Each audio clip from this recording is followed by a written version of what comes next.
আসসালামু আলাইকুম ওয়া রাহমাতুল্লাহি ওয়া বারাকাতুহু। সম্মানিত দর্শক সকলকে আবারও স্বাগত জানাচ্ছি বিআর মাসুদ ব্লগের ইন্ডিয়ান ভিসা রিলেটেড ভিডিওতে।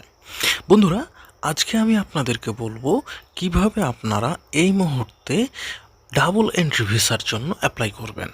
কারণ এই মুহূর্তে যে ভিসাটা নিয়ে সবচাইতে বেশি মানুষের মধ্যে উদ্বেগ ও উৎকণ্ঠা দেখা দিয়েছে সেটা হচ্ছে ডাবল এন্ট্রি ভিসা।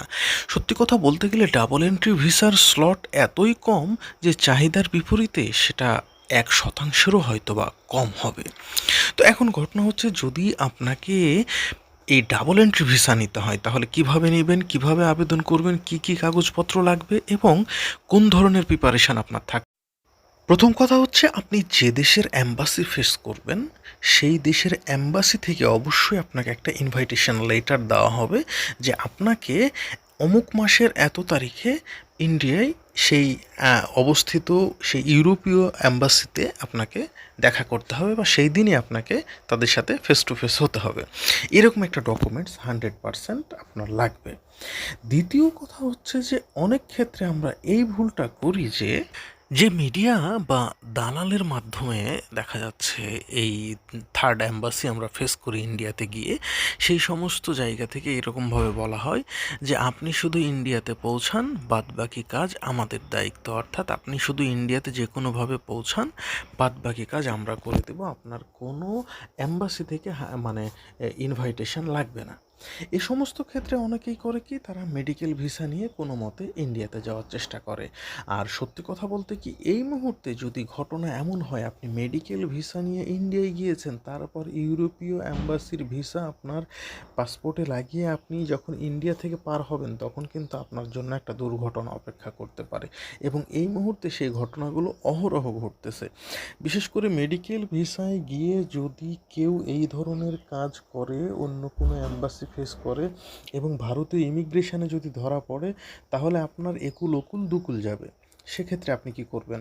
আপনি যদি ভিসা না পান, অর্থাৎ ডাবল এন্ট্রি ভিসা না পান, আপনার জন্য ফার্স্ট চুজ হবে যে কারোর সাথে কোনো মেডিকেল গামী যাত্রীর সাথে আপনার অ্যাটেন্ডেন্ট হওয়া। অ্যাটেন্ডেন্ট হলে নিরাপত্তা আছে শতভাগ, কারণ এই ক্ষেত্রে আপনার কোনো প্রবলেম নেই।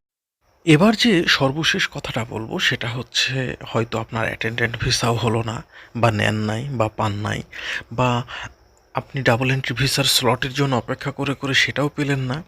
সো এখন আপনি কি করবেন?